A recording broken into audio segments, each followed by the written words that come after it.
I'm calling this meeting into order. Our opening ceremony is by Amy Anderson. Good evening, everybody.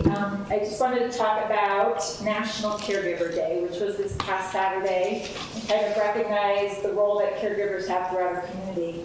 National Caregiver Day is celebrated annually in February, and it's for healthcare professionals and also for loved ones to be recognized for the variety of different types of care, short-term, long-term care, hospice care that are provided for people in need in our community. Dedicated, patient, and empathetic, caregivers are extraordinary individuals enriching the lives of loved ones by providing help and compassion. Many have been especially taxed during the last 3 years. Caregivers manage a lot and can carry a heavy load of responsibility. They're real-life heroes who are serving others impactfully. We can all identify a caregiver that has touched our life or the life of someone we know, and if we look closely, they can be found everywhere. You may know that part of my work is serving as a spiritual counselor for Sunshine Hospice. When illness, accident, or injury comes to those we love, it is not just up to professionals to provide care, but also to family members. We, professionals and family members, find ourselves needing to provide hope and healing, but also to connect with our faith and beseech our God. For the caregiver, there is often time only for shortened and hurried prayer, time only for stolen moments of cries and yearnings for hope. For the caregiver shouldering the burdens of action, making their loved ones comfortable, researching treatments, running interference with physicians, reporting news, calming fears, prayer is a blessed moment of calm in an otherwise turbulent time. Will you join me in a word of prayer for them tonight? Light in our darkness, being a caregiver is an enormous privilege. Thank you. Many times the duties take all that we have and it seems there is nothing left to give. We feel discouraged until we remember that you have placed us here and have given us the responsibility, the ability, and the joy of caring. Please lift the burdens all caregivers might feel today. Let them lift the spirits of those for whom they care. Grant them both an extra measure of your strength to make them through this day. Overflow with compassion upon them, strengthen them, enliven them, and send healing of the soul. Soon, speedily. And all God's people say, Amen. Would you lead us? Oh, Thank you. it's been a hectic day. Can you join me in a pledge of allegiance? I pledge allegiance to the flag of the United States of America and to the republic for which it stands, one nation under God, indivisible, with liberty and justice for all. Now take a deep breath. I've been caregiving today. Thank you. Nice. Next, it's the approval of our minutes and agenda for tonight. Questions, any comments? I would move acceptance of the minutes and approval of tonight's agenda. Second. It's been moved and seconded. All in favor, please say aye. Aye. All opposed, say nay. We'll continue with our agenda for tonight. A reminder that our Logan Municipal Council meetings are the first and the third Tuesdays of the month, and our next meeting is on March 7th. Now it's a time for anybody in the public who wishes to address the council or the mayor with any concerns or issues on items that are not on the agenda for tonight. So if you'd like to come up to the mic, please state your name and your place of residence. I think we may have lost some audience because of the snowstorm. Yes. I agree. All right, I think we can continue. Next in our agenda is staff and mayor reports. Great, thank you very much. We would like to introduce the new assistant city engineer. You will be seeing him periodically as he gives reports. So, Paul, do you want to come up and kind of give him an introduction, or is he going to introduce himself? Or Darren's going to. Oh, great. Derek. Darren and Derek.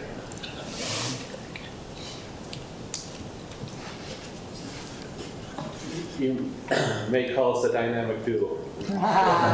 We are allowed to, or we might on You occasion. might call us that on occasion. I am happy to be here this evening to present to you Derek Kimball. He's our newest addition to the engineering department.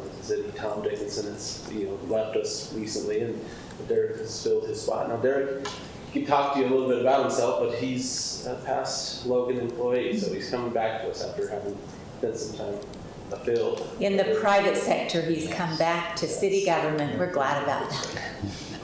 Maybe share a few words. Yeah, so I'm a replant. So Derek Kimball, I worked for the engineering department back in the early 2000s, from 2000 to 2006. Went off to private consulting where I worked for smaller communities in the valley and in southeast Idaho, as well as some of the larger water districts and irrigation companies, city engineering, doing water, sewer, roads, the whole gamut. Did that for about 16 and a half years, and then now I've had the opportunity to come back to Logan. I'm excited to be back here. It's really like coming home. It's Kurt and I were talking about how it's almost like I never left. It's been really, really cool. Everybody's been real nice, real welcoming. A lot of my friends have retired, but then there's still several people that are still here. Teresa's still here. Others are still here. It's been fun to watch Paul Linhart, work his way up through the ranks and now be the Public Works Director. That's super exciting. So a lot going on at the city. The city's grown. I hadn't realized that as much area had been annexed on the south end. That was surprising. I knew some annexation that happened. So more growing out, more growing up. A lot of change. Good. Well, thank you very much. Place. Good. Welcome. Glad to have you. Okay. Okay. We're glad to have you. Great. And the next item on the agenda, Sam Ott is going to take us through this.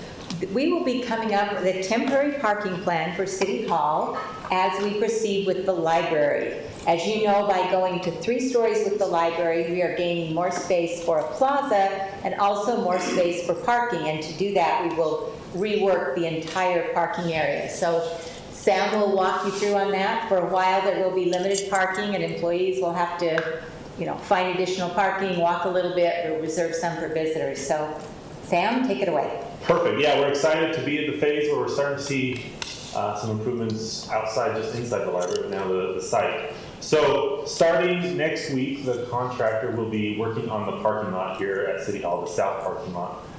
We've worked with them to maintain as much access as we can, and especially ADA access.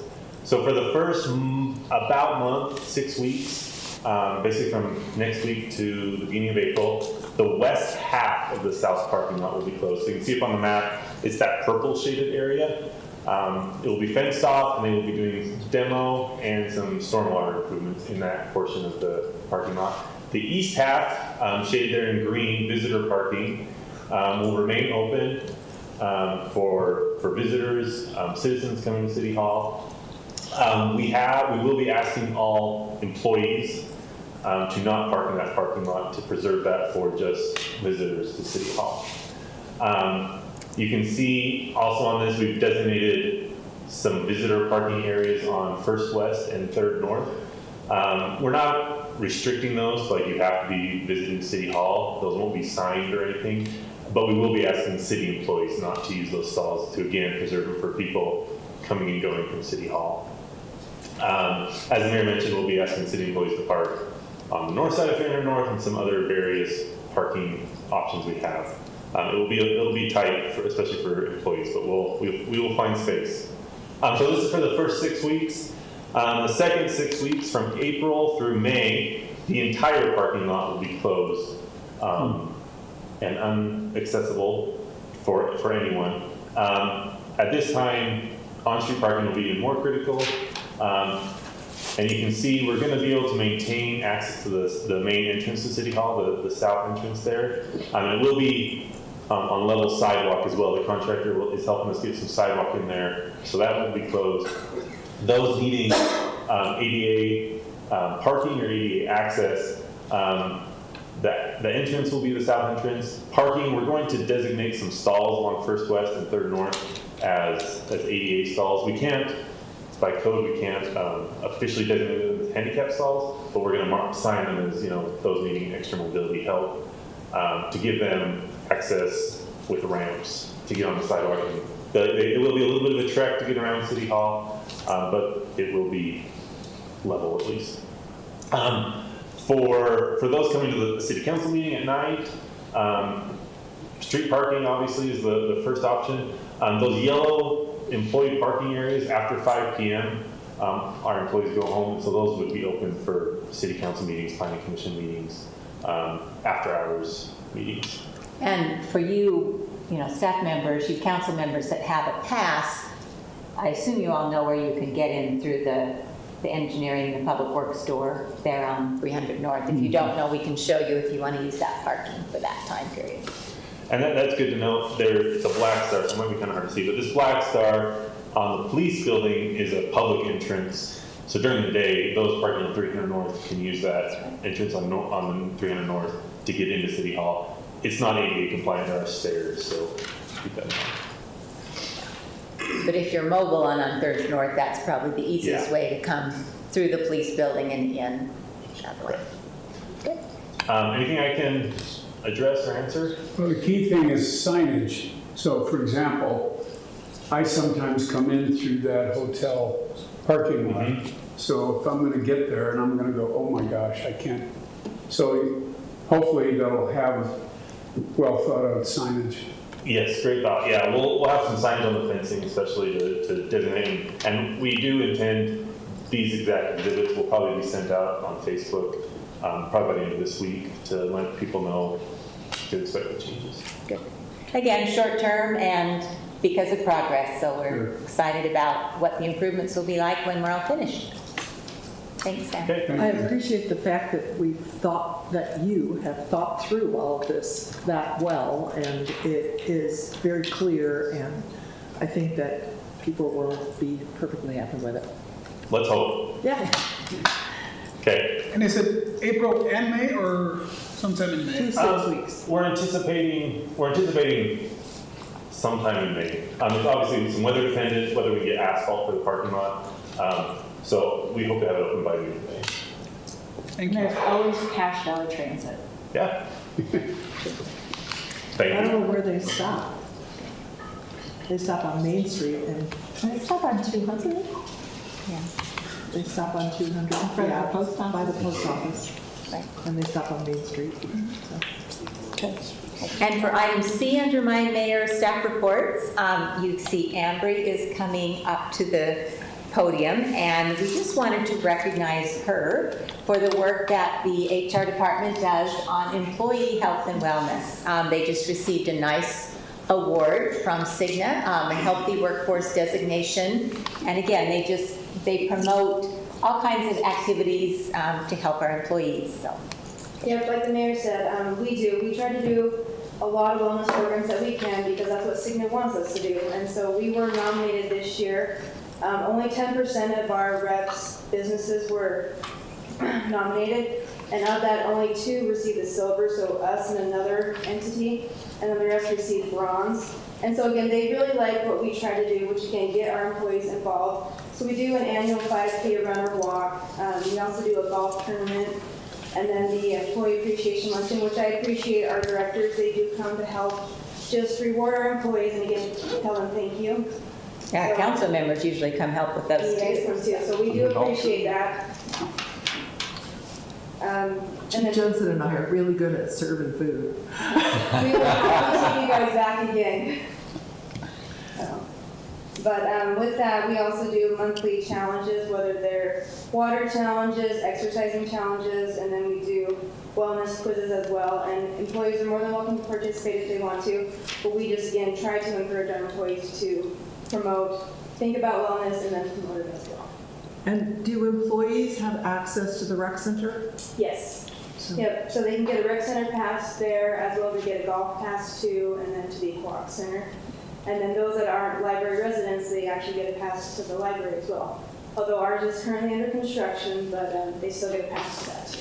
Excellent, thank you. Again, Cigna gives us a chunk of money, and so we get to spend that on wellness activities, but again, they just our staff, we wanted to recognize them for really utilizing that well in behalf of our employees. Yep. So I really appreciate our employees that want to participate. Thank you. So thanks to Ambry, we appreciate that, and Heather who works with her. So that finishes my report for Holly, today. could I ask you a question? You had told us to look at the new brick on the side of the new library building. The north side. Uh-huh. Is the brick just panels, or is it actual bricks? No, it's actual brick. It's going up, it's the chipotle is the textured finish, and then the other side of the brick is a smooth finish. So the architects actually have designed kind of a mountain design into the brick, and to do that, the bricklayers are reversing the brick periodically. So there will mostly be the chipotle, the textured, and then it will be smooth. And again, even if you don't actually see the mountain design, it will be kind of a nice pattern and just breaks out the big space. But it's full-size brick, and it's Like a mural. Okay, when I drove by, it was like so evenly, it looked like squares, that's why I wondered. yeah. And so, And the architects have designed some lines through the brick that carry all the way through, but they're good brick masons, and they're doing a good job, and they're making progress, which is excellent, good to see. excellent, thank you very much. I mean, with this weather, they've had to tent and heat, so the masonry cures appropriately, but yeah, it's fun to see the progress, isn't it, Karen? Karen's over there going. And there's a lot of progress going on inside too, as Sam mentioned. Unless you put on a hard hat and go in and see that, which we do on a weekly basis, you don't know that. But there is a lot happening, and just really pleased with Hogan Construction. They've been moving the schedule along, and I think they're doing a great job. They're doing the same good job with the fire station. That's true. And right, I've had a conflict and haven't been to as many of those construction meetings, but I'm going to start going to those construction meetings too. Well, I think the chief is very, when I talked to him last week or 2 weeks ago, he said he was very hopeful that, the only thing that might hold them up, it seemed, was an electrical component that they Some needed. switching gear, and they're looking for other suppliers to see if that's a viable option. So But, when you can say that, that's pretty exciting, that's your only hiccup. So hopefully sometime fall for both of those buildings. I'm not ready to give you a date just yet, but No, they're it is. progressing well. It's going to be very exciting. Thank you. Thanks for the information. Thank you, Mayor. Next up is our council business, and first, Planning Commission update. Planning Commission, last meeting, 2 weeks ago, it was Thursday right after our meeting, was a long meeting. They're having long meetings these days. They spent a lot of time talking about the Mountainside Estates amendment. I may have mentioned at the last meeting, there was a request by the developer of the property that's at 14th North and 12th East that was a gravel pit to subdivide a few lots, but the lots that he wanted to subdivide and add are at a very steep grade. So there was some concern, and I know that Derek was heavily involved in working with the developer and creating some conditions that might help mitigate any future problems with that building on that level of a slope. The Planning Commission went back and forth, and in the long run, they denied the request. They denied it because there was they felt there was a lack of HOA viability, functionality, and longevity, and it could have a detrimental effect on the land. And the Planning Commission determined the proposal is unreasonably, he said safe, but they did not think it was reasonably safe for human habitation. And the construction of the proposed lots creates an unsafe condition for the adjacent lots to the north without any reasonable long-term assurances. And there were a couple of other reasons why they denied it. And it was a close vote. It was, there were 3 yeses and 4 noes. So Do we expect that's going to be appealed to council, or? don't know how that will, the appeals process, they will go to, we have an appeals process, and there is an appeals board that they would go to talk to first. And I believe, Mike, you might, is it court after that? Is it appeals process first and then court? Yeah, so it's been appealed. It's going to go to land use appeals board sometime in March, and after that, it's the district court. Yeah, so it does not come to us. Good. So they continued the Oldie from apartments, and they passed some land development code amendments that we will see in workshop. So. Thank you. Thank you. Thank you for your diligence on that. Well, so I will say that I would like Mike to read number 2 on the findings for denial the way Russ wrote them to me, because he's got a double negative in there. So if you'll look at that again. All right, moving on. We received a letter from the RESA board, the Renewable Energy and Sustainability Board. And it was a recommendation for the city to, I guess, do a better job at both educating the public and enforcing the current ordinance for anti-idling. Do we need to read the entire letter?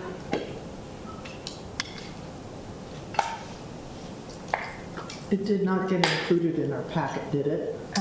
No, it's not in our packet, Right. right? Was it in the packet? It was not in the packet. Do we need to You could read or summarize the letter either way. Okay. Yeah. Just give the substance of it. All right. So the intent, as I understand it, is to discuss what's in the letter and potentially, if we want to, make any recommendations to the city as well. So, in summary, I believe you all received a copy of the letter, right? Did.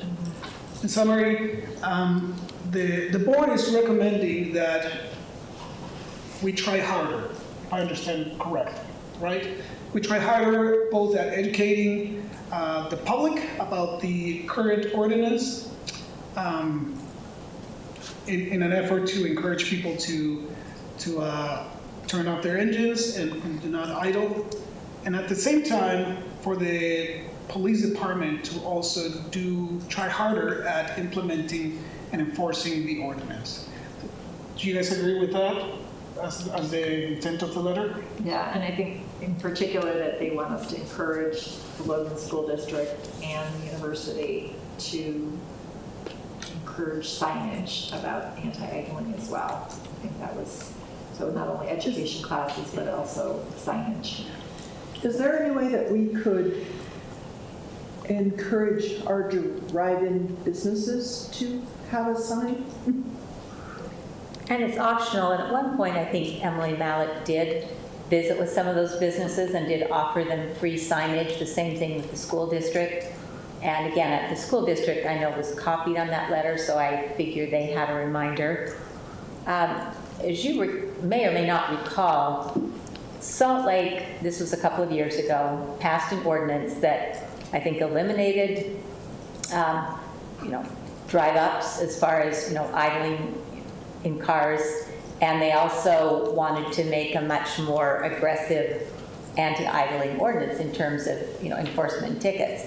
Well, the legislature then essentially passed another law that kind of eviscerated Salt Lake City's more restrictive ordinance. And so cities can't be more restrictive in the state code.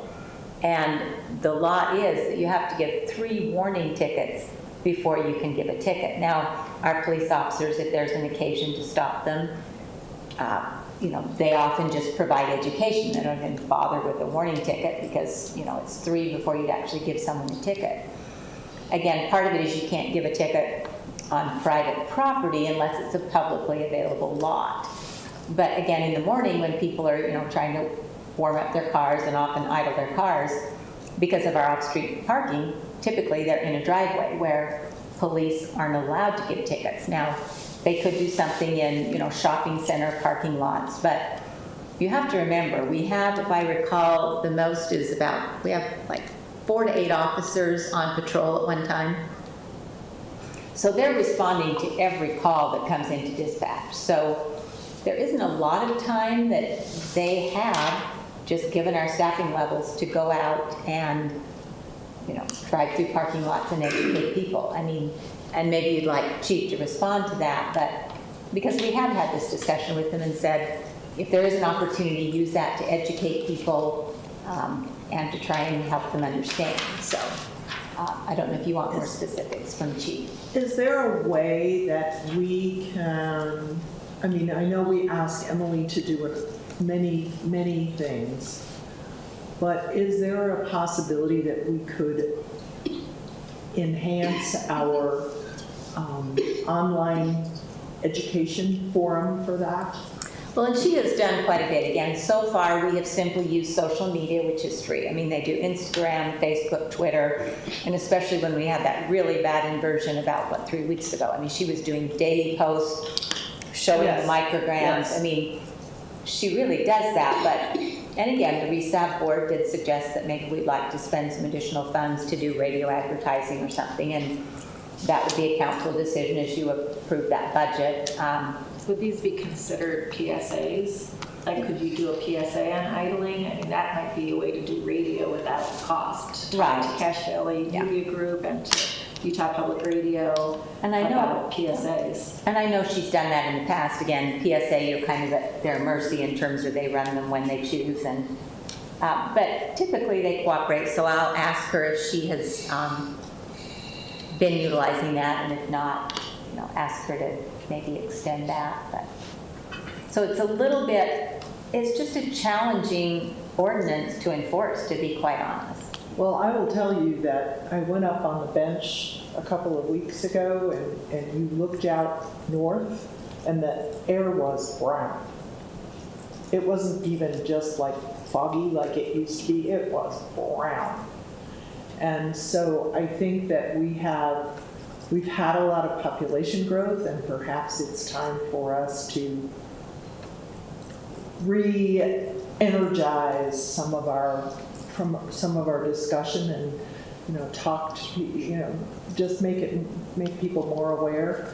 Could you, I know you do radio every once in a while, would it be possible for you to talk about that when you're on the radio?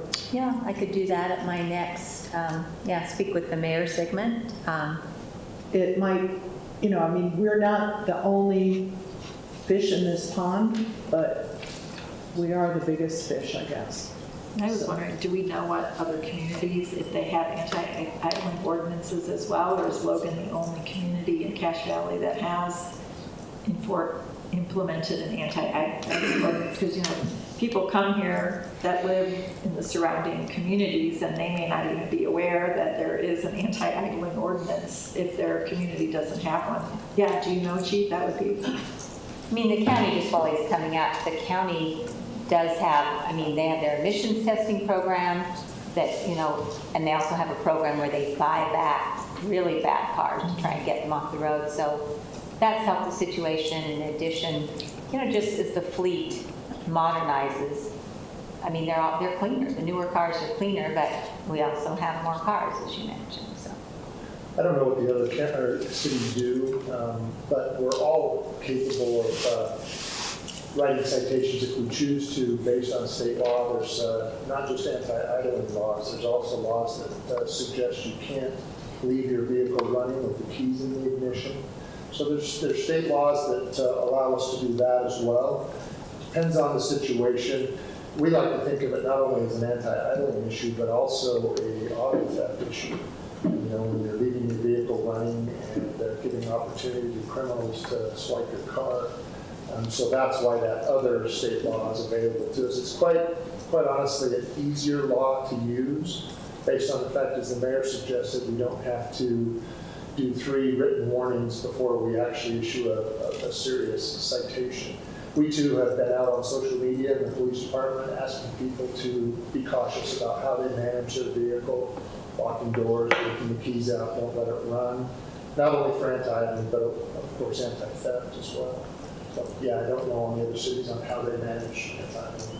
So if I run into the grocery store and leave my car running with the keys in it, I could come out and have a ticket on my car? Not on your car, we'll wait for you. You'll wait for it. We want to meet you in person. Make sure no one takes the I car. don't do it, I'm just saying, like, okay, I didn't, so you, that's in the state, that's a ticketable offense. It is a state statute. Yeah, okay. But if you use the remote start option, Pardon me? if you use a remote start, then it's just Yeah, not. some folks do, and that doesn't require that the keys are in the car, so that would be difficult too. So there would be an arguable point there for a person if you were to try to issue a citation that was using remote. So it's not always, it's not perfect, nothing ever is, but a lot of people just flat go out and fire it up and leave it running, and so it just depends. Thank you. I think it's really a difficult thing to enforce. I mean, the 2-minute period and then 3 times before you get a ticket. So I think we have to lean toward the education. I just looked up article and it quotes Jeannie as saying, nobody will ever get a ticket on this. It goes back about 5 years. And, you know, it really comes down to the goodwill and awareness of the public, recognizing they need to be a good citizen. And more Or we're not going signage. to be able to breathe. Well, I so mean, I guess we have had horrible air. I watched the air quality index. We're up in the 150s and 60s. We've had terrible air this Yeah. year. You see a red dot in the United States and it's Logan. I mean, that's So, bad. so I guess in response to the letter, I think that, you know, to my mind, you know, I would ask the mayor to talk about it on the radio. Perhaps we can ask Emily if she can investigate public service announcements. Have some signs come down? It seems like we had more signs up about anti-idling. Yeah, that may have been the case. And that was one thing the Restart Board suggested. I don't know for sure. I haven't taken inventory, but Emily might know, but she was there, I'm sure. I thought I saw more at grocery stores and, you know, that's where people often idle. I think Hillcrest used to have them up, but with the construction, I think they came down, so I think that's one school area where they maybe. Where is that? Hillcrest, I think that may be one of the areas they're referring to signs being absent that used to be there. For the signs, was there an initial budget set aside for those? Is that a budget that gets renewed for that? type of yeah, thing? every year, I mean, there's a budget towards, that we use for renewables. We've really kind of used the whole amount this year for the solar panels and the energy efficiency upgrades for the library. So I think that budget is pretty well depleted for this year. I can double check on that, but, Well, we have a new budget starting in July. Perhaps we could order more signs. yeah. I'll check. If we could have an idea if they're really, you know, if they're still up and, or if we've stored them somewhere, if we've taken them down. And I'm not sure if those are in English only, or if we would want to consider putting Spanish on it as well. Well, it has a big circle with a line through it and International code. air, you know, exhaust coming out of the back of a car. I do know that part. But it is, you know, there is language on it, so. Yeah.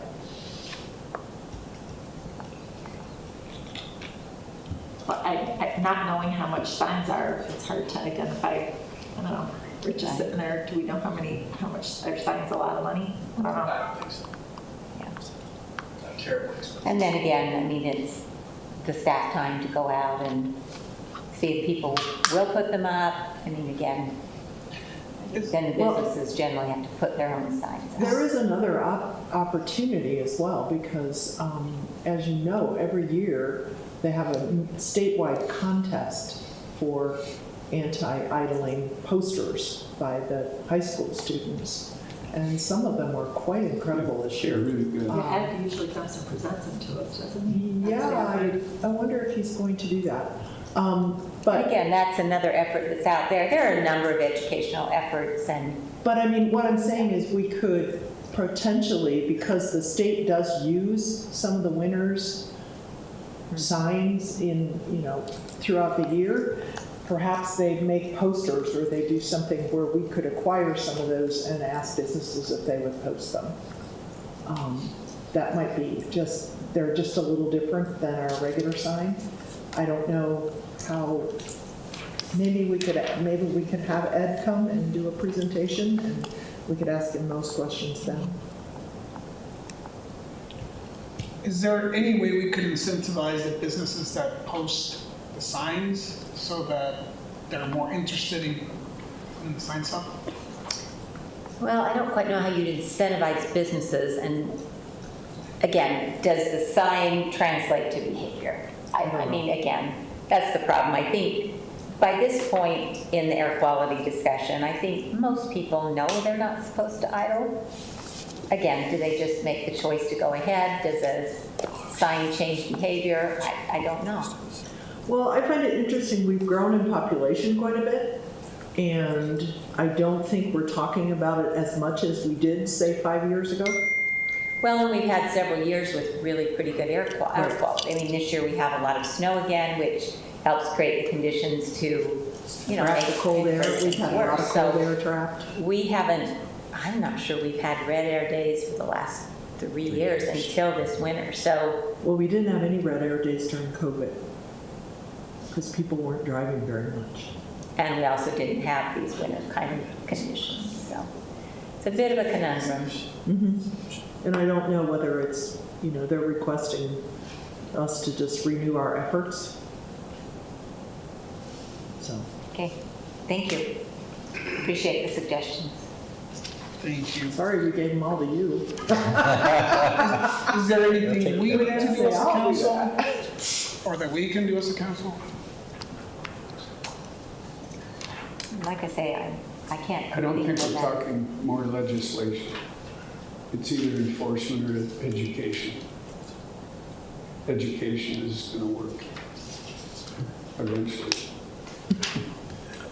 Well, let's hope that Unless all of- our driver's ed classes include that law when they educate our high schoolers. We can make sure that the driver's ed instructors are telling them to idle for more than 2 minutes.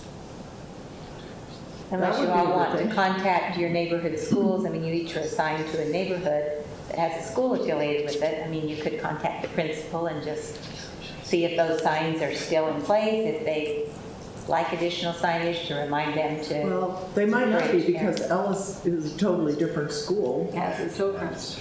and Hillcrest is a totally different school, so,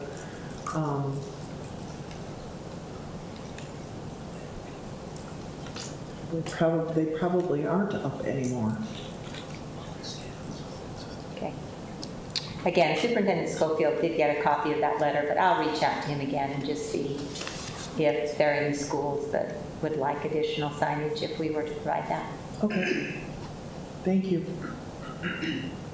Maybe the signage needs like little red lights. I don't know. Stop signs? Air quality sensor on it. All right. Any final comments on this? I'd say I do appreciate, I serve on the RESA board, and I think they had a good discussion about this. And if I remember right, it was unanimous for the letter to be sent to us. I don't remember somebody opposing the board making this recommendation that we try a little bit harder. So thank you to the RESA board for working not only on this, but on all of the other items that they usually discuss at that meeting. Next for our agenda is our action items for tonight. First up, we have a public hearing about some sale and transfer of property presented by Paul.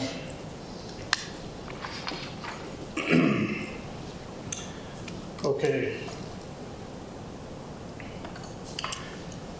I believe in your packet had this map, which is entirely too big for that piece of paper. So I'll try to interpret it for you. We've been working with UDOT as part of their SR30 project, and we own a lot of property along SR30. They've had to acquire some additional right-of-way, so there've been many pieces that they've bought some right-of-way from us or bought easement for temporary construction easements. City code requires when we sell a piece of property of significant value, which as I understand is defined as greater than $150,000, we hold a public hearing for that. $100,000 or an acre. 100,000, Yeah, or an okay. acre size. So we aren't looking for necessarily an action, a vote or anything, just to hold the public hearing. On this map, you see a lot of red and yellow. Those are all either properties or easements that UDOT is purchasing from Logan City. Three of those pieces are of significant value as defined.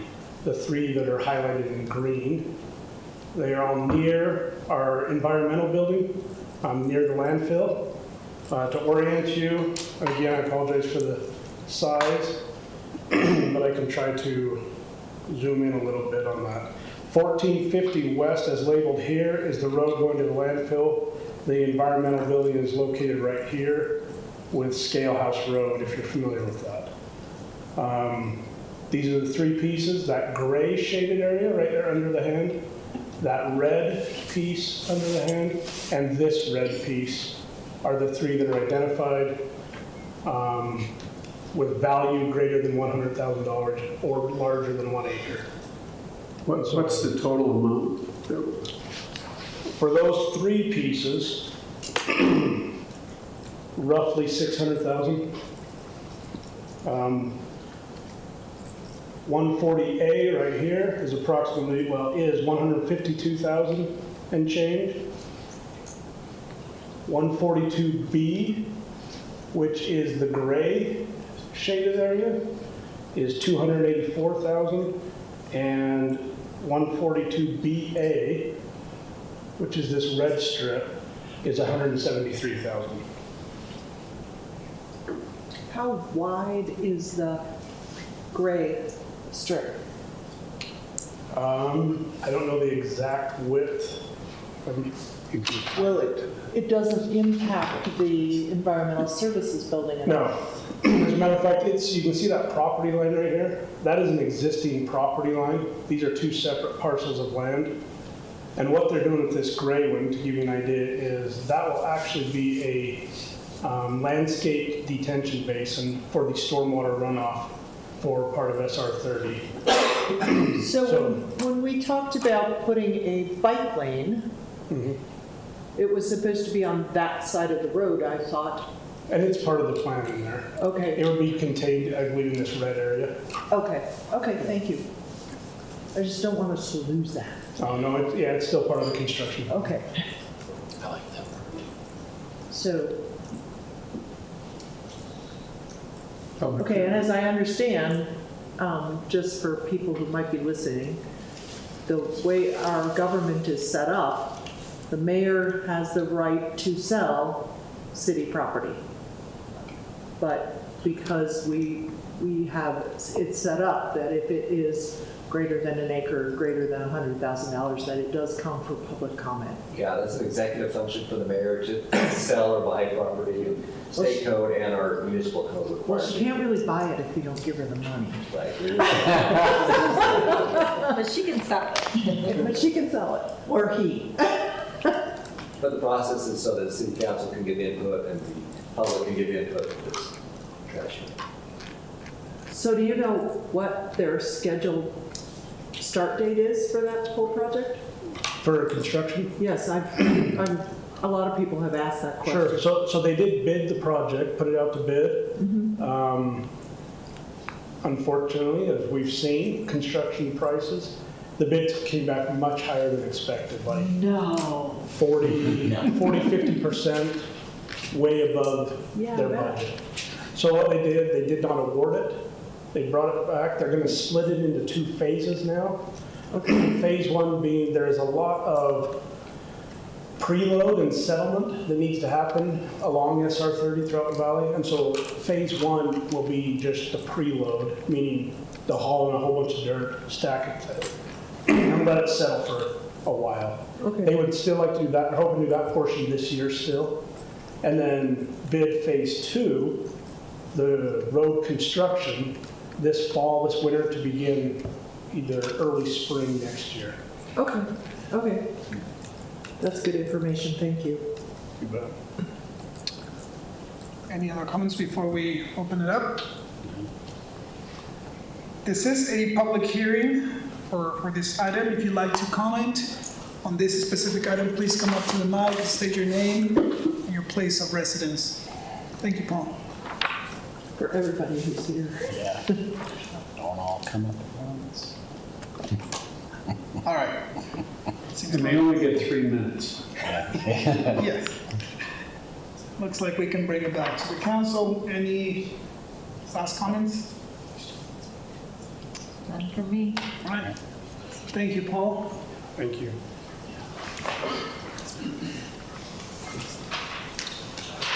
Next on our agenda, public hearing for a code amendment, ordinance 23-02. Mike? Okay, I went through this last time. I don't know how much you want me to go through again.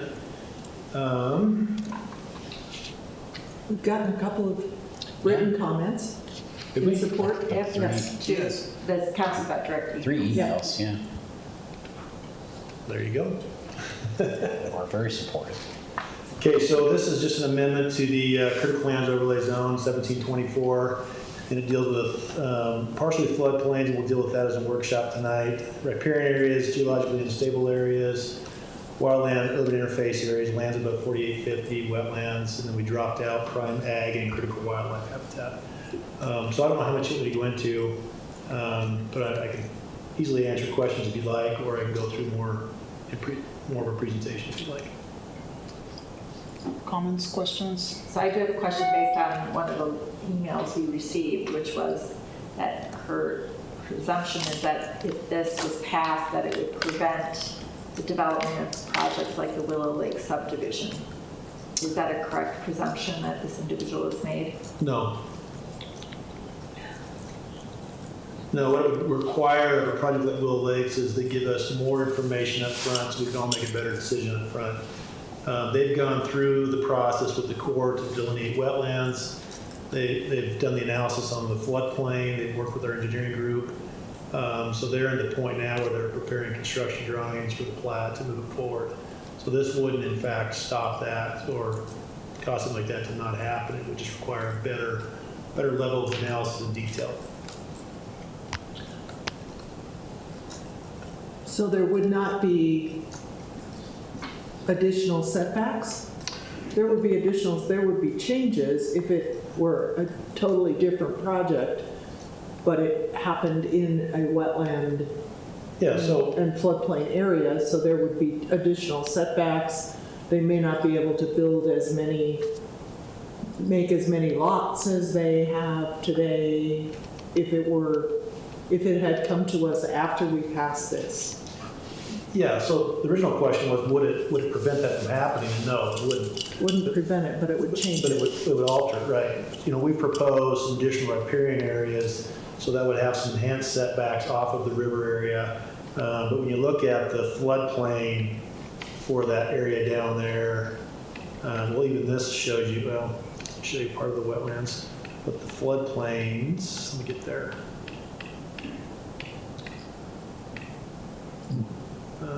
No, it doesn't go that far. But they've done the modeling in the area that's over in here, and where people were showing us, the belief is that the entire thing is a floodplain is not accurate. So So again, we kind of default back to give us the best available data that we need to make a good decision. So it would change the project, but it wouldn't necessarily prevent it from going forward. Okay. So it offers further protection. Yeah, further protection. And we do know, for example, on the wetland delineation, this area over here came out, wetland. So this is 10th West. This area is wetland. It's got an endangered species in there. I'm trying to think what the name of that flower Lady was. tress, Yeah. something like I that, think it's a so. flower. Yeah, Utes Lady Tress. Utes Lady Tress. And so I don't know if we've ever worked out the deal that they want to give that to the city or us to pick up that property. We've talked about doing that as a way to, enhance our trail system, but also preserve that little area. So they've gone through the regulatory process to get core permits and the delineation. So again, back to your point, it would change it, but it wouldn't necessarily stop it. I talked to Mike this afternoon, just to clarify. In a floodplain, you can still build under certain conditions and have to modify the building, but it's still possible to build. That's correct. Yeah, in an identified floodplain, you can still build, but the emphasis is to avoid that. Get your structures and everything out of a floodplain. But what we're proposing in our flood hazard ordinance is to require people to elevate their structures at least 2 feet above the base flood elevation as opposed to 1 feet. But yeah, the federal standard is you can still build in a floodplain, but there's a lot of analysis you go through to get there. What's the level of fill you want to put in? What's the level of flood patterns? How are you altering those flood patterns?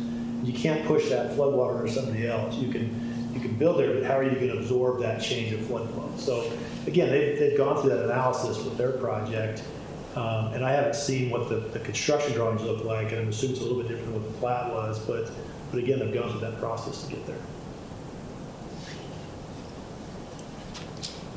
And I understood that 2 weeks ago, the Corps delivered their requirements to them. I don't know for certain on that. That's what I was told by one. Because we talked to them, it's been months, and they had a delineation, everything done. I don't know if it was, they just got a finalization then 2 weeks ago. Do you want That's what I Darren to understood. address that question? Pardon me? Do you want Darren to address that Can you answer, question? Darren? Yeah. Come on over. Yeah, that is actually correct. They did, the Corps did respond. There's some additional items that have to be worked out and addressed. And so that's been transmitted to the developer and their engineer, and they're working on those as we speak. So we'll see how that is resolved. Okay, and can I, it's not generic to this, I'll ask that question another time. Thanks, Kim.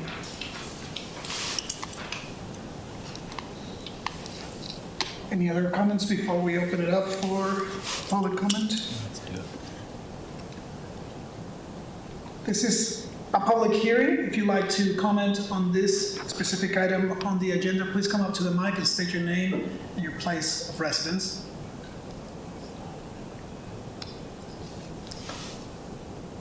Bring it back to the council. I'll move we approve ordinance 23-02. I'll second.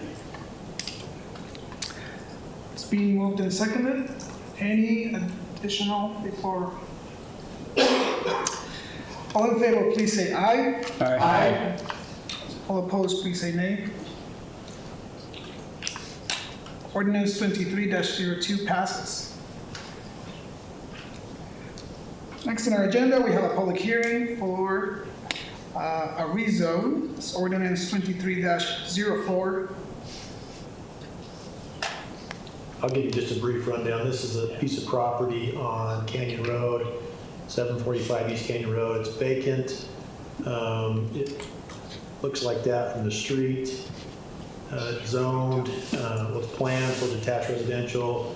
It's zoned NR6, it's surrounded by NR6. And the recommendation to you from the Planning Commission staff is to recommend denial on the zoning request to go to MR12.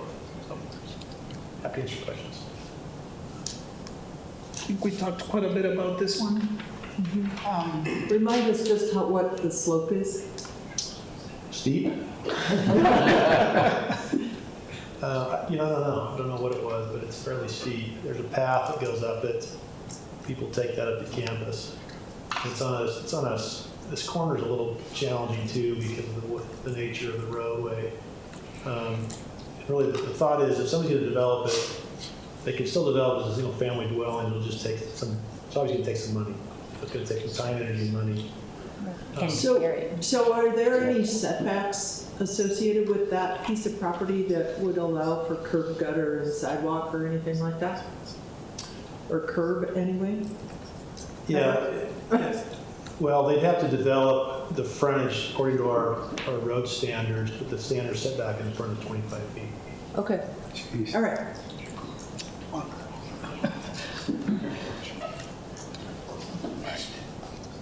Any comments before I open up?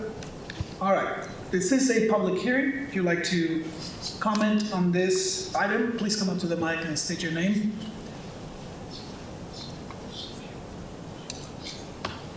No one? Bring it back to the council.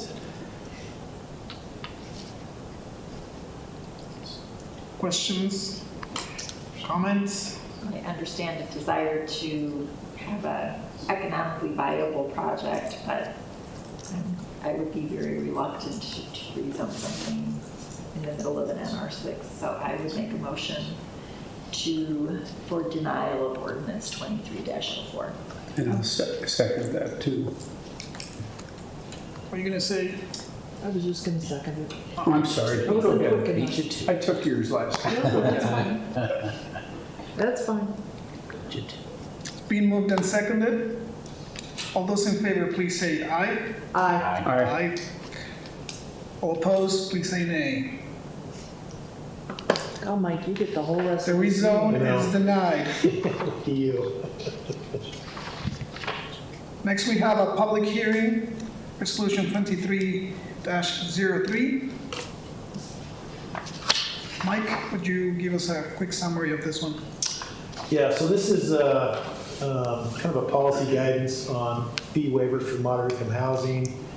And this is based in our plan that we adopted last November. We had 8 specific goals, some strategies. Really, the purpose is to demonstrate that we're making some progress each year annually to try to alleviate or deal with affordable housing. And so one of the low-hanging fruit is you can always waive your fees or cut your fees. That seems to be a push from the state. Doesn't always necessarily mean it's going to work. There are some implications for us as a city to do that. So in the guidance I put together for you, we've got some limits on how far we'll go just to see if it works. And really, if we're going to try to incentivize new moderate income housing construction, we'll waive impact fees and permit fees. There's some that we'll exclude out of that, but we'll limit to 30 waivers annually per year. And we'll know based on the first couple of years whether that works or not. But there is an assumption of there's going to be a hit to the city somewhere. So whether it comes out of the general fund, whether it's the projects that are on the impact fee list will get delayed. I mean, there's just a lot of implications, and we didn't want to go too far down that path. The second area this would cover is the conversion of uninhabitable housing to moderate income housing. And over the next year and a half, we'll figure out what does that mean, how do we get there, how do we do it, kind of the nuts and bolts. This is just setting us up for a fee waiver if and when we get to that point. Really don't know what the impact will be to us financially because we don't know what's out there in terms of market for doing this. And then the third one is accessory dwelling units, waiving a percentage of the impact fees for detached ADUs. We currently don't allow those, but this will set us up if we do change that, we'll have the ability to waive some of those fees, and that's the limitation of 5 waivers for those. And this will come back to you guys in a workshop on the 7th of March. We'll start having that dialogue about what do we do with ADUs. So this has got an ordinance with it, and then the guidelines that go with the ordinance. So it's shows a state we're trying to make at least some progress in what we're doing. So happy to answer your questions. WWT is the wastewater treatment fee. So Yeah, wastewater treatment impact fee, correct. So when we give these fee waivers, do we get any assurance that long-term these will remain low to moderate income Well, housing units? hopefully, yeah, the goal is if we do new construction, they will have to go through the LURA process, basically a contract between us and them, and really ideally is they're getting tax credits for that project, so they'll have a recorded contract in place with the state or federal entity that says, I'll give you this much tax credit, in return you'll guarantee certain moderate income housing for 50 to 100 years. So the neighborhood nonprofit group, they generally will have stuff set aside for 99 years. It'll be dedicated to affordable housing. Private side, they don't necessarily go that long, but that doesn't mean that we can't require that. So that's the mechanism we use to ensure that those units are put into affordable housing. So does that go with the property somehow? It goes with the property, yeah. Okay. And then part of doing that type of agreement, there's a reporting requirement that goes with it. So when you have tax credits, you're reporting to the state and the feds on what you're doing, showing those incomes with people who qualify. But if you use up those tax credits and then you sell the property, Yeah, they're usually good for a life, for a period of time. So Okay. some are good for the life of the project, some are good for 20 years, some are good for 100 years. It just depends on the project and the nature of the tax credits. okay. And Mike, isn't the LURA recorded against the property? Correct, yeah. So it shows up with the property. Okay, thank you.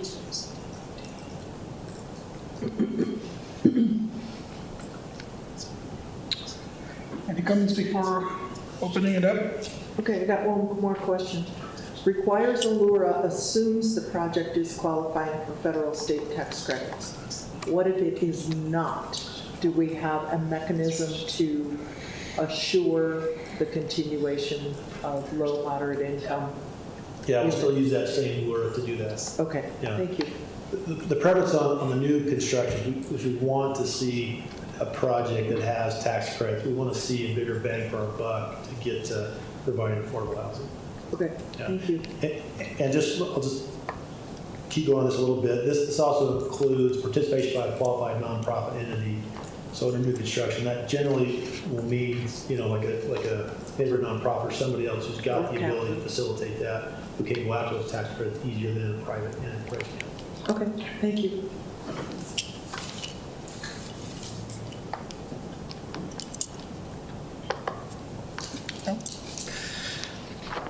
This is a public hearing. If you'd like to comment on this item, please come up to the mic.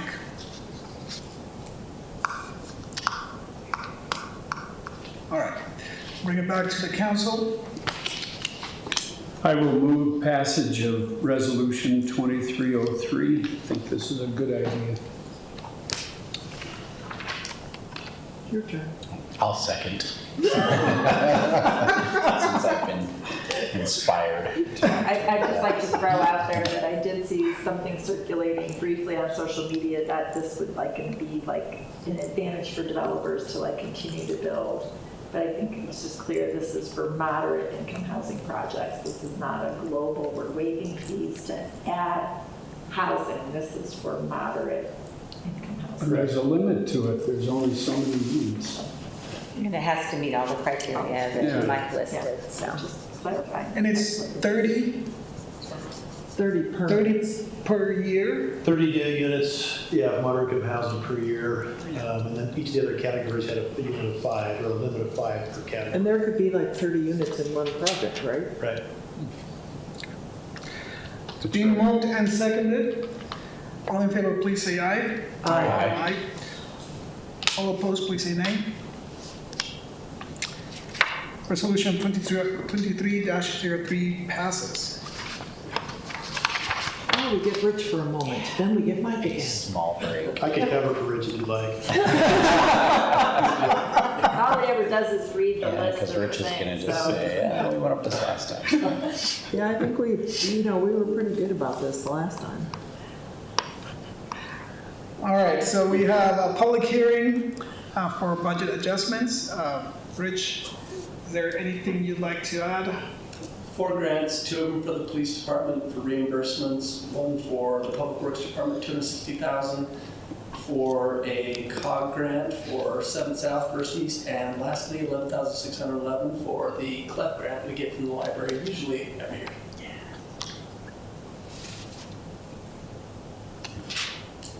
Any questions for Rich?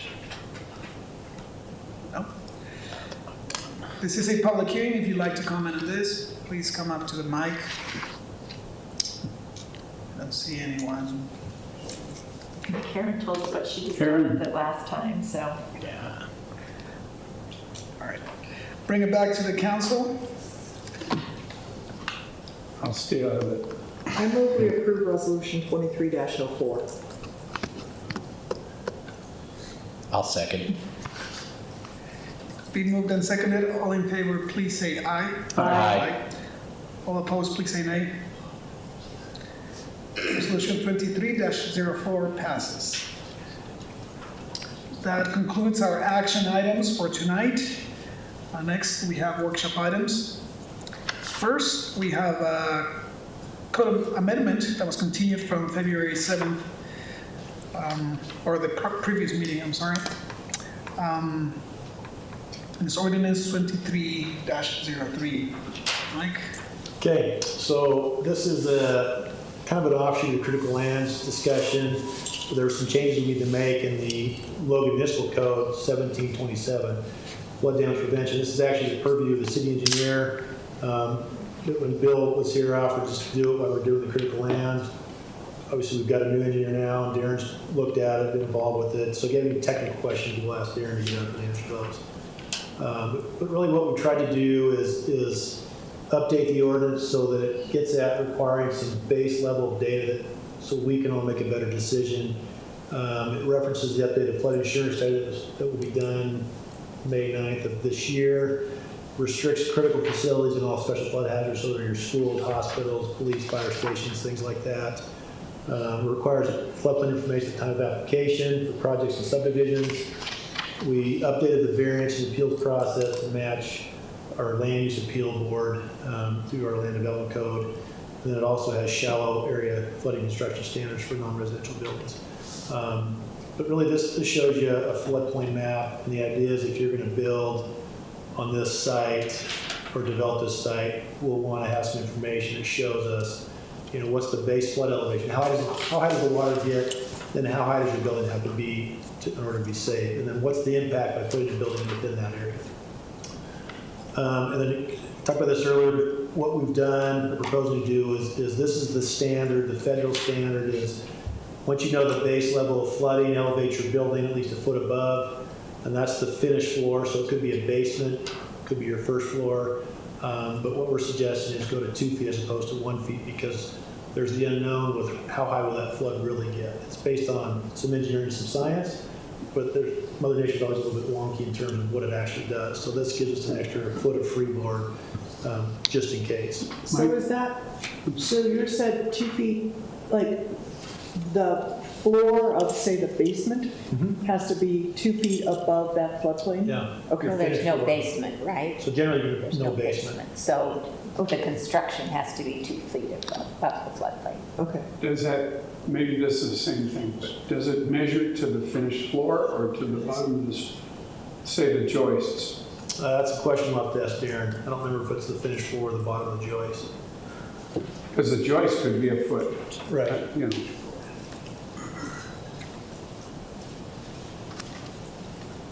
Yeah, so that, I think the answer is to the finished floor elevation. So the idea is that you're not flooding out a livable space. But it could flood the structure. It could flood underneath if you had a crawl space underneath. I mean, the actual joists or glue, whatever they are. Yeah, they could get wet. Yeah, well, the 2 feet should 2 feet, yeah, that's account for that. Okay. An interesting factor, so I've been studying, Bill had started a study before he left, and it was to evaluate the floodplain at the confluence where the Blackfoot Fork comes into the Logan River. And one of the things we found is that with updated information, data, and new topography that we have in that area, our actual base flood elevation is probably a little over 2 feet higher in some places. And so this helps us to account for some of those things that we just don't know about our floodplains yet. So as we study these floodplains better, we'll have more information. This will help us account for some of those inconsistencies. That's good. This also applies to your mechanical types of systems, heating, cooling, they better be above that so they don't flood out and fall. And really the goal behind all this is not necessarily to prohibit development, it's to make sure that we as a taxpayer are paying for replacing that house in a floodplain. So if you're gonna build there to begin with, do it smart and try to minimize the level of risk and the amount of money that's gonna be paid out. And then other than that, I showed you this last time, this is just our GIS floodplain map that shows the extent of it. So down in the golf course area, it shows the extent of that floodplain. Shows you that this roadway acts as a dike for the floodplain as it goes through this narrow channel. But other than that, happy to answer your questions. So can you go back to the cartoon, for lack of a better The word? cartoon. Schematic, how about schematic? Schematic. Cartoon schematic. Well, you are tired. I'm tired, it's been a long day. So I noticed you have a lake lots call out on there. Do we have any lake lots that this would impact pending and? No. It's just I borrowed the graphic from another source. Oh, so you stole the cartoon. I borrowed it. Okay, thank you. That works. I was just like curious as to what that comment was. Yeah, it's just lots. You live with it.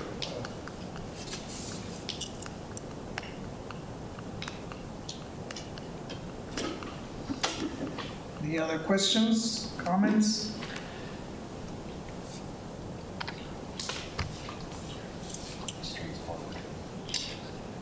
All right. Thank you, Michael, for that one. It's you again for this next one. Ordinance 23-06. Okay, this is, the next three are a bunch of code amendments. And I apologize for piling them up, but it's probably easier to do them all at once than split them out. So this is a proposed cleanup amendment to 1743, 52, 60, and 62. And the first one is in our design review section. Basically, we can't regulate wall art as like a sign unless it's got some kind of commercial component. So we just took it out of our list of things that require design review. Went through and cleaned up the legally existing non-conforming language. There's a lot of red in there. Tried to make it so it's easier to read, and this is really rooted in the fact we had an appeal last year that got at how we define and apply non-conforming language. So this is based on that. We clarified that expansions of a non-conforming use or structure require a conditional use permit and PC approval. And then it added clarification of the physical alteration of a non-conforming structure. There's different interpretations on how you can do that, so we tried to make it, here's how we're going to do it. And then we had other non-conformities we just added in kind of a catch-all section at the end. So Mike, in legally existing non-conforming use, the non-conformity includes a minimal setback that doesn't conform to our current code, their setback. Does this change allow for them to expand that non-conformity, I'm going to say linearly along the non-conforming setback? Or is it only a height non-conformity that they can change? No, it's all aspects of the non-conformity. So if you've got an existing building with an existing use in there and they're both non-conforming and I want to add on to that building, basically in line with my existing structure, it doesn't meet the setbacks, it needs to get a CUP and PC approval. They need to look at that and say, what are the impacts? What are the impacts to neighboring property? Does this perpetuate that non-conformity? Because really the goal is to eliminate the non-conformities. So can you alter it? Can you add on a different location? But a conditional use permit usually is granted given whatever conditions are put on it, but the conditions can't be, no, we don't like that, you can't do it. You can't have, no, we don't like that, but what you can do in a CUP is look at the potential impacts to adjoining properties or the impacts to the broader neighborhood around it. So if you've got, a 3-story building that's 3 feet from the property line what's the impact to the guy next door if you're gonna double the size of that building and not increase the setback back out? So that, they have grounds to look at that and say, no, we think that's a physical impact to the neighboring property, no, we wouldn't grant that CUP. Okay. And right now, the current train of thought is that if you're gonna expand a non-conforming structure and not increase the degree of non-conformity, then we said that that's okay. But we backed away from that and said, no, everything needs to go through some formal review process so people have a chance to comment. Okay. I have okay, never mind, I'll ask you that question. I don't need to make legally existing non-conforming structures is always, it's one of those set of words that's always been kind of like, whoa.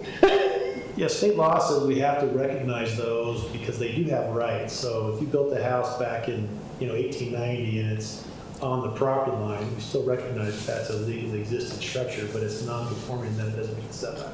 Right. So you still have to recognize you do have a part of your property rights attached to that. Mm-hmm. So. Okay, 1760, admin enforcement. We included a filing fee of $150 for an appeal. Right now there's no fee. We want to make sure people, if they're going to appeal or fight a citation, there's a reason they're going to do it. So instead of being frivolous, let's make sure that they pay to get into the system. We don't want to create a system where they can't appeal something, but we also want them to have some skin in the game. How often do we get an appeal? You probably do a dozen a year, give or take. We clarify the dates to notify on our part when we get to notify a person of the appeal period or an appeal hearing set, a date set. Reinspection fee of $50, and then we increase the civil fees. We're proposing to a civil fee $50 to $100, and then over occupancy violation fees $50 to $500. Our civil fees are everything from, shovel your walk to weed height to garbage to the soap in the front yard, and the over occupancy obviously is we go something for over occupancy. And then, whoops, do I have a question? No, I was just wondering if our over occupancy, how that $500, so if it's $500, how long does it usually take for us to identify and notify and penalize an over occupancy? Some are easy, some are really, really challenging. It's a hard one for us to enforce on because having 4 cars in the driveway doesn't mean you're over-occupied. Having a friend stay over doesn't mean you're over-occupied. But it's time-consuming and tedious to actually prove over-occupancy. So it could take months. So I'm just wondering if that fee structure is adequate, I guess. Yeah, we're not here to make money. We're here to try to cover some of the costs, but also as a disincentive to over-occupying the property. But when you have a tight housing market and you're making a lot in monthly rent off of a 4th or 5th body, then this fee's nothing. Correct. Does that fee go up for reinciting for repeated offense? It doesn't increase if you're a repeat offender. It makes it easier for us to go after you for over-occupancy violations, but we still have to go through the same due process. What happens with unpaid violations? Pardon me? What happens with unpaid violations? They go to collections. Or we file a lien against property, or they go to collections. And then the last section of this amendment is we just added some definitions that trail along the critical lands and some of the other amendments we have coming to you. So, okay, any more questions? Any other questions? Oh, my favorite one. Driveways. Next, we have another code amendment, ordinance 23-06. Mike? Okay, another code amendment trying to get rid of redundancy in our code. So this one involves 1709, 29, 30, and 31, and really the root of it is residential driveways. In 09, we had some driveway parking language, we moved all that to 29. We updated the graphic about double fronting lots to make it easier to understand. And we've got setbacks and alternatives for folks that, really the code is saying we want you to front your house to the street, but there are situations where you've got an arterial or collector and really it doesn't make sense to put driveways out there. You want to see some kind of setback. Driveway specifications probably make it easier to understand, but also a little more teeth. We see a lot of driveways going without any kind of permits. Now we want to make sure you get a permit from both us and Public Works, make sure you can legally put a driveway in, make sure it's going to a legally established parking area. We emphasize no parking in the park strips, no parking in the front yards. We have standard widths for driveways as well as curb cuts so that they're consistent. What we're trying to avoid is a wide curb cut and a narrow driveway or vice versa so that they're not driving over the yard or the park strip. We've got established setbacks from the corners and then established setbacks from property lines. And then we've added a new standard about impervious surface in the front yard. So trying to avoid somebody paving the entire front yard, and the standard is 50%. Okay, we've added standards now for a second driveway. There's been a lot of push for us to allow these, and a lot of the same from the primary driveway will apply. The nuances are you can have your primary driveway is 12 to 24 in width, or 12 to 22, excuse me. Your secondary driveway can be 12 to 22, but you cannot exceed 36 feet in total width of the driveway or 40% of your property frontage. So it's sized to match whether you have a wide lot or a narrow lot, but the maximum is 36 feet of pavement or asphalt going into your property. Your second driveway's got to go to a legally permitted parking area, so you can't just put a parking area in the front yard. It's got to go back behind the house or the side of the house. We'll review a proposed secondary driveway on a collector or arterial on a case-by-case basis. There's provisions that would allow that. There's some that probably shouldn't have or some situations where you shouldn't have a second driveway. And then the same standard applies about 50% of impervious surface. You can't pave the entire front yard. So can you clarify legal parking area? So can I turn my entire backyard into a parking area? Yeah. Okay. Okay. Yeah, So so it's defined from the street, but not the backyard. Yeah, so when you build a house, you've got to have 2 on-site or 2 off-street parking spots, and usually those are your garage, right? And then we also recognize that you can park your driveway, but they're not additional spaces that we'll recognize as additional stalls for like an ADU or a short-term rental. You can park on the side of your garage or the side of the house as long as it's behind the front plane of the house. Doesn't mean that you're not going to park in your driveway. People do that. But you can also park in the rear yard as well. So you could pave the entire backyard if you chose. Well, are we going to do anything about impervious surfaces on the entire lot? Yeah, that's what was my question, because that's. We were talking about that at one point, that there would, because of heat and, I mean, concrete makes it a lot hotter. Yep, contributes. Stormwater, yeah, water drainage. Yep. Yeah, we need to, and we'll do that. We wanted to get at least the front done now, because we've had issues with people parking in the front yard or paving the front yard, and so we're trying to tackle that first. But we'll come back to you in another amendment. Okay. This is so much fun. Wait till they get to circular driveways. It gets Why more did you look at me? No, I looked at Amy. I was looking at Amy.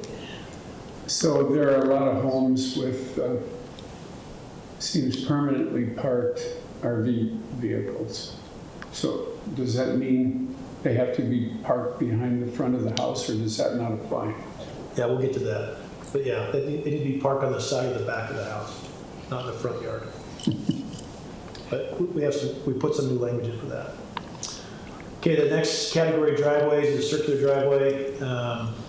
Pretty much the same standards as the rest of them, but you've got to have at least a maximum width of a circular driveway is 12 feet.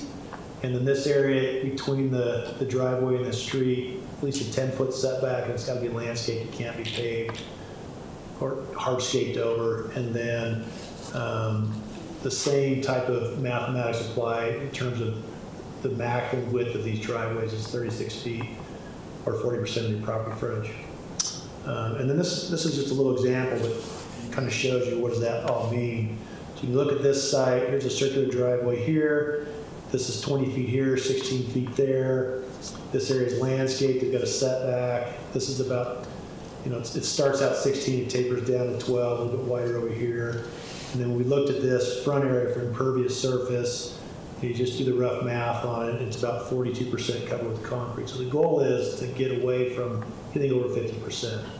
And part of it is for aesthetic, part of it is for stormwater runoff.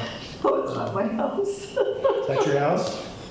No. I thought that was Tom just goes, is that your house? I'm like, no. My circular drive. It's up on Aspen. It's on Aspen. We were looking for your house. I know which house it is, but I don't live on Aspen anymore. So. Okay. And this kind of driveway, really, it's hard to do unless you've got enough linear frontage to make it work, right? Because you've got to, otherwise you just don't have enough physical room on your property to do it. The secondary driveway, we're finding more of those because people, it's an indicator that they're maybe over-occupied. But people also have boats and recreational vehicles. They want to park them on the side of their property and back of the property. So, okay, another proposed change is connectivity in residential subdivisions. It's currently, in terms of the number of connections, which would be streets, either stubbed or physical connections coming into it, it's 1 to 8 lots. And we're proposing to go to 1 to 20. And then anything over that, 21 to 50 would require 2 connections, and then over 51 would require 3 connections. Why did we make such a big jump?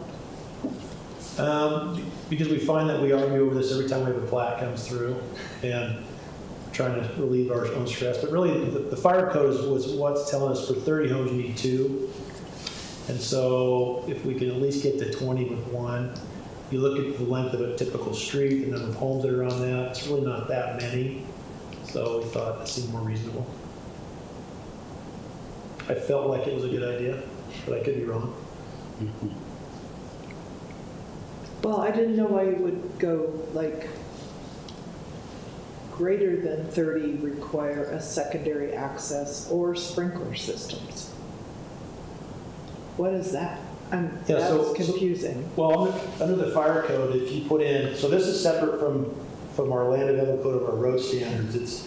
It's under the International Fire Code. If you want to build a subdivision that's got more than 30 homes, you have to put in a secondary way to get in there, so a secondary road, or those houses have to be sprinkled. And so when you start sprinkling homes, then you're adding a lot of money to each individual home. So it's a trade-off. Do I put in a second road to get in there, or do I sprinkle houses? That's really what that standard is. My neighborhood is illegal. Yep. Do you have a circular driveway? Yes, well, it's actually oval. One bridge in. One bridge in. And But about I don't know 150 whether, yeah, I guess I'm concerned that we're going too high and 2 and 3, I guess. Because But I can show you some plats and some subdivisions that kind of lay that out so you can see it visually what that means. I'll do that and I'll give it to you next time. But when we looked at the number of lots on, say, a street frontage, a typical, one of the old existing platted lots or plats downtown, plat of Zion, whatever, look at the number of homes that are on a street facing. Usually it's about 10 to 13 or 14, on one block. And so when you have 2 blocks or 2 sides facing each other, that's anywhere from 20 to 30 homes face each other. And you could service that with a cul-de-sac just fine. But really what we're trying to do is promote connectivity, but at the same time, this came up when we did the subdivision on 2nd West, the one that, At 600 North? Yeah. So they've got 2 ways in, and really the ideal way is they should have punched a road into the west, out to 4th West, but they couldn't because they didn't own the property, so they have this kind of this hokey fire access that goes down through on a private driveway or private roadway. So that provides a third means of access to that subdivision. But really, it's probably amply served by 2 ways in, dead ends in a cul-de-sac, and 2 ways back out. So that got us thinking about, well, if you only have 8 lots and 9, you put 9 lots into 2 roads, then it really becomes problematic. So, but I can give you some examples of that to show you visually so you can see what. Okay, I don't have a problem with the first one as much as I have with the other, with the 2 and 3, I guess. Well, because, I mean, if you look on both sides of a block, you basically have 2 ways in and out, because you've got the connecting streets here, so there's only this one block, and you can go in this way or go in this way and go out. So there's 2. Yeah, but so take off one of the blocks and say it's just a dead end street. So you end up with anywhere from 20 to 30 homes on that 600-foot length of roadway, and it's probably okay to be served by a cul-de-sac to meet the needs of those residents. But again, we're trying to promote connectivity, but we're running into this situation where when you have an infill project, which we have a lot of those, then we're fighting against our own standard to get a 3rd connection in there. Because we're saying the 3rd connection is required after 20 lots. But if we, okay, so we're not giving up the connectivity by doing this. Because I think that, you know, that those interblock developments, as they happen, we have a concept that they will complete the streets. Mm-hmm. There'll be complete streets through the block, and they'll make blocks. It Right. won't be one entrance and a cul-de-sac. Right. And so are we changing that thought pattern through this, or are we not? No, we're just making it easier for folks to meet a standard of reasonableness, I guess. Where if you've got 8 lots, or say 9 lots, it becomes almost unreasonable to put in a secondary road to get in there. And so, like I said, we seem like we fight this every time we have a plat coming through where our standard is really narrow and we have trouble trying to get that enforced. So, but the project up by campus, that 23 lot subdivision Right. behind Mayor Peterson's house. Oh, yeah, they fought, that was like 7 times they came. Yeah, but the standard is they had to have 3 connections. Right. And you couldn't connect it to the north because of the slope, you couldn't connect to the east because of the existing houses, or to the south because of the churches. Right. So the only way to connect that was on the west side. So what we ended up saying is you had to put in 3 connections within a span of 600 feet, and it just didn't make any sense. And you Or could put fewer houses. Yeah, or you could have put fewer houses, but then you get back to, there's other competing interests, not just their financial interests, but also our interests as a city to have available affordable housing for everybody. So, yeah, put in 19 homes, put in 2 roads, you're good to go. Put in 25 homes with 2 accesses, what's the difference? Those are still nice lots to build decent homes.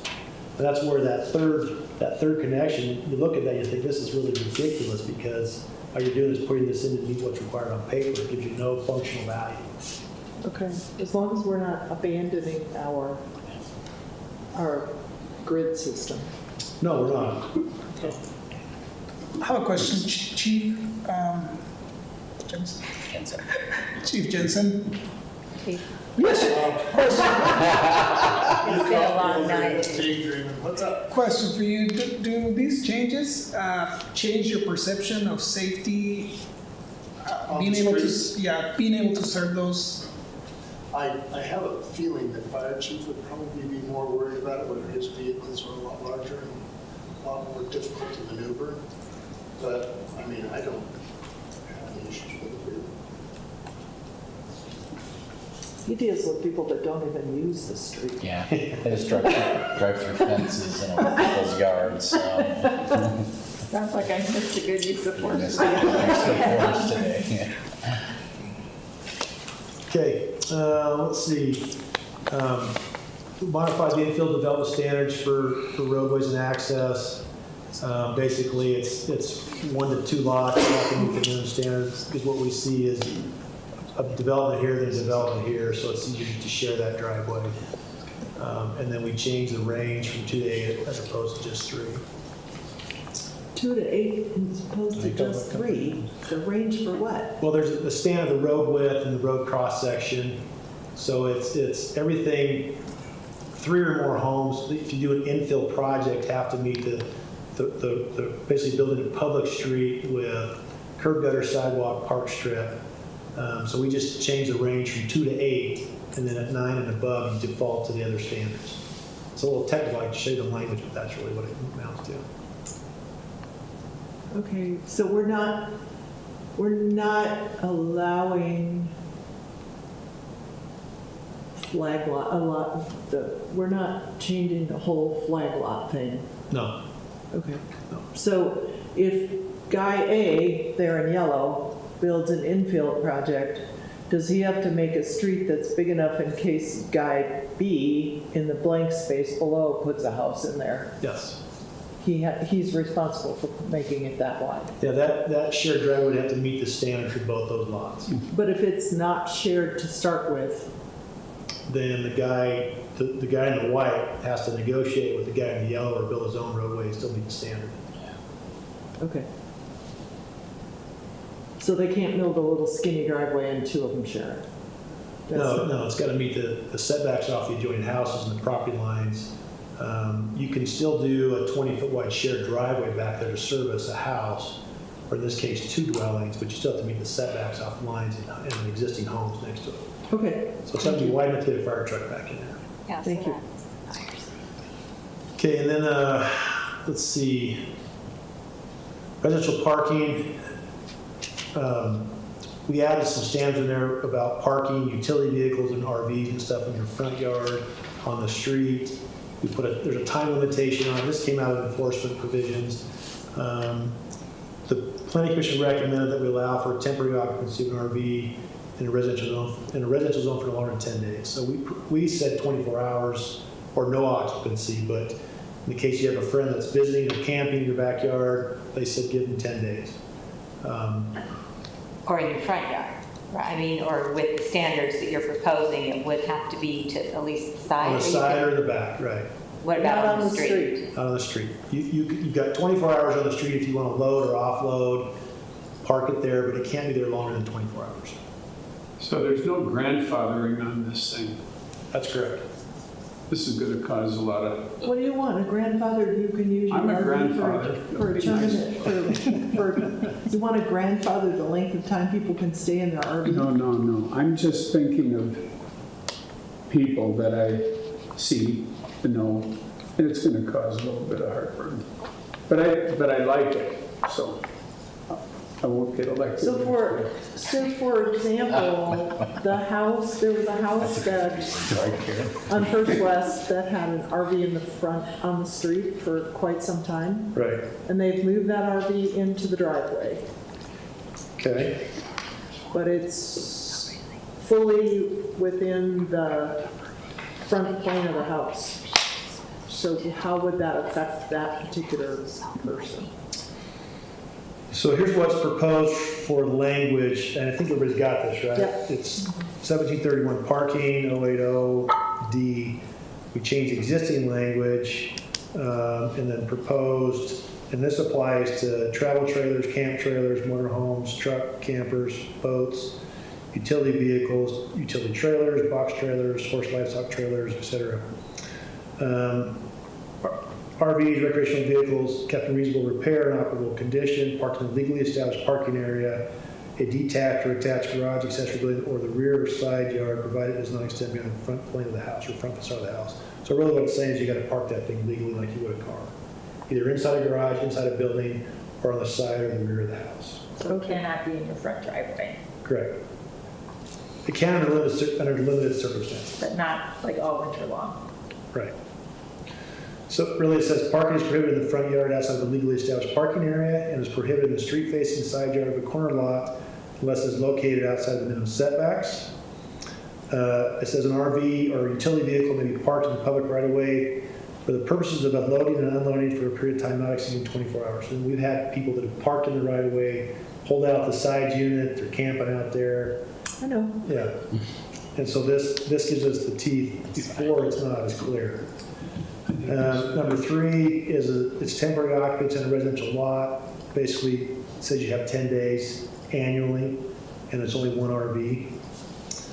And then we refer to the storage of inoperable equipment to Logan Muni Code 838. And then using streets for storage is number 5. No person shall park or occupy an RV or similar equipment on any public right of way for a period of time exceeding 24 hours. So on number 3 there, so each, so if you have one person come and stay 10 days, you can't have another person come? Or Correct. it's 10 days per RV, 10 days total per property. per property, per Yeah. year? Yeah.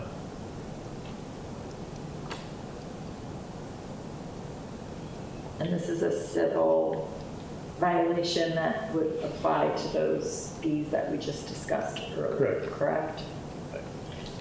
So how is it going to be determined that something's been there for more than, that it's like a second person there for 10 days? It'll be a complaint that we'll have to follow up on and Okay. track.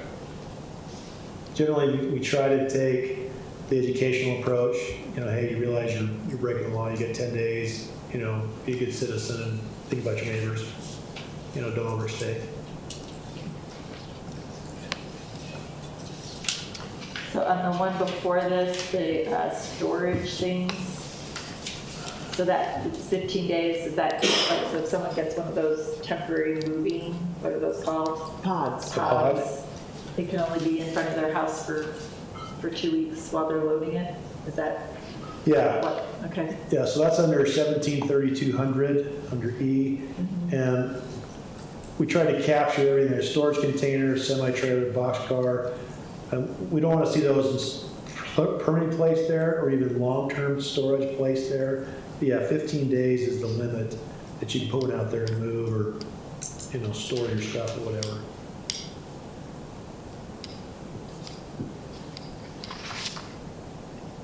Any more questions?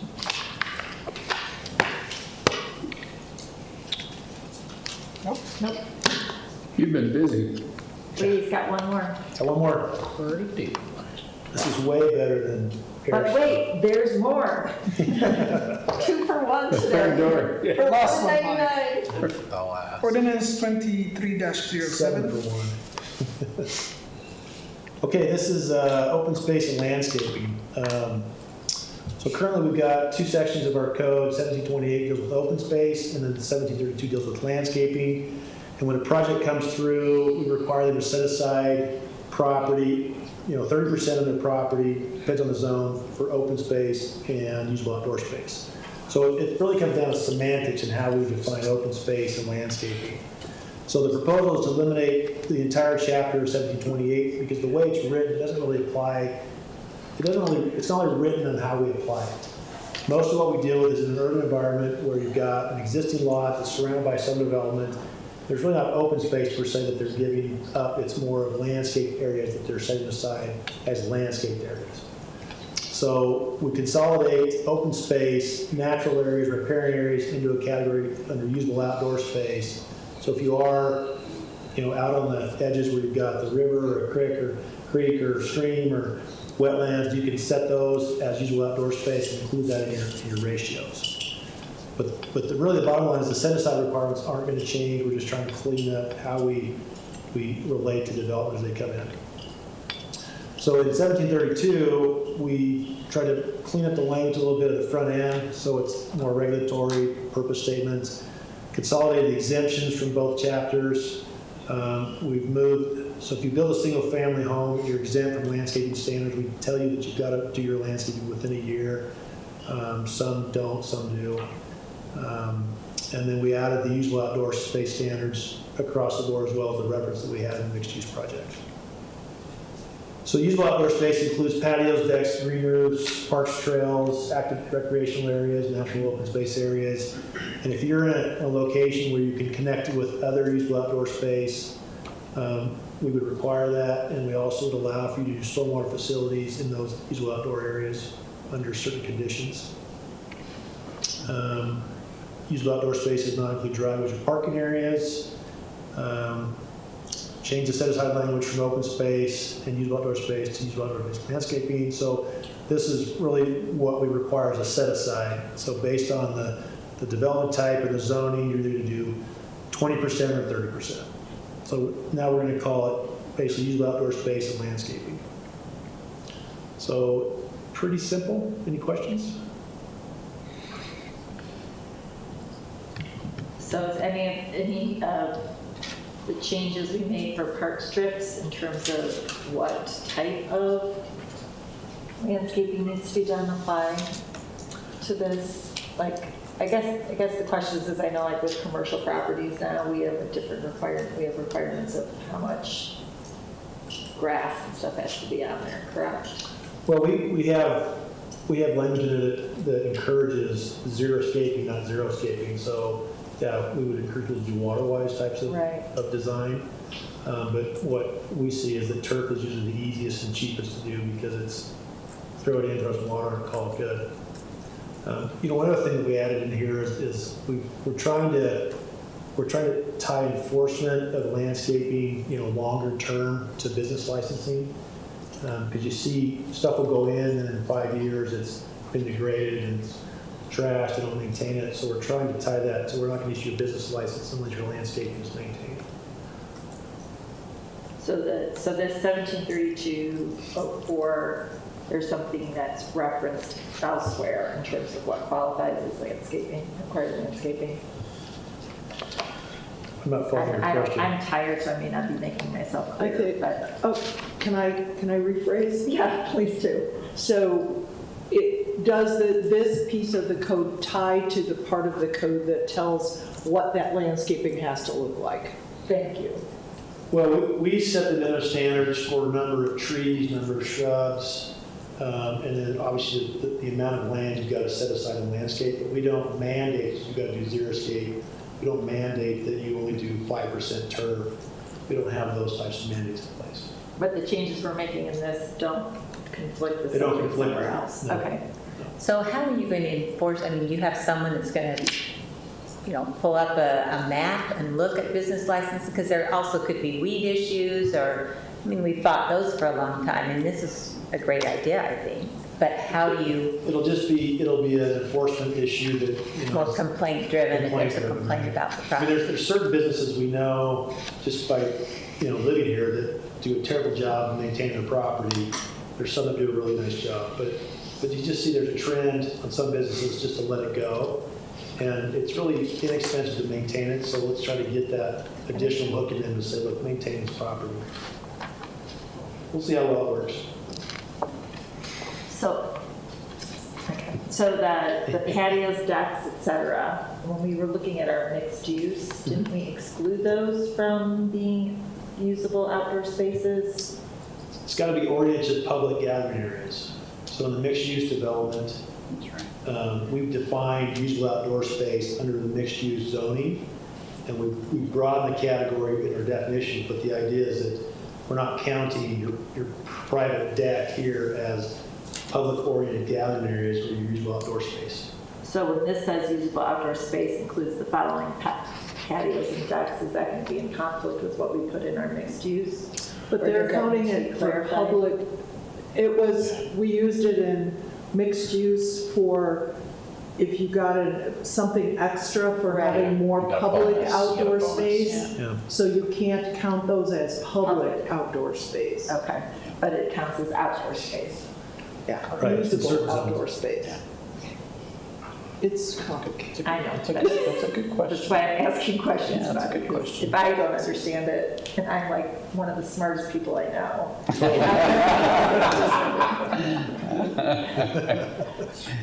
There's Amy. Good point. There's the- Sorry. Makes sense. Please don't put that in the paper. She is tired, right? Just came out. Okay, any questions? Did you say? No questions? Oh, and Mike's the second smartest Who's the person in the room. smartest? No way. You're the smartest. Oh, All right. Any other questions for Mike? Got more, we'll keep going. All right. Thank you, Mike. One of. Hey, we're way ahead of schedule. Other considerations? We can talk for another half an hour and still be in schedule. Go home. Any other considerations? I move we adjourn. Before we adjourn, just a reminder that the Wilson Neighborhood Plan meeting is on March 8th, if I remember right, at the elementary school. Yep. And Is the Wilson neighborhood providing refreshments? We'll probably provide something. We'll get a big judge from McDonald's with the orange I stuff in it. said, is the neighborhood council providing refreshments? We're glad to have a neighborhood council. So I do have one other quick thing. If people are interested in touring the warming center that is now been operating this winter, just get in touch with me. We're doing some tours Wednesday through Friday this weekend, Monday and Tuesday of next week. So if people are interested. What has been the, I think I sent you guys all an invitation to that. what has been the volume of use of it? It varies day to day. We've had up to 15 people, and we've had as few as 0. Really? It just depends on the day. But I can bring some information on That's that at our interesting, next yeah. meeting, just on the number of nights of shelter. But There have been some very frigid nights, very frigid nights. even in my house. It's Yeah, if you're interested, just let me know. All right. Any last observations? Did you, we shut this off? Meeting is adjourned. Thank you. edit.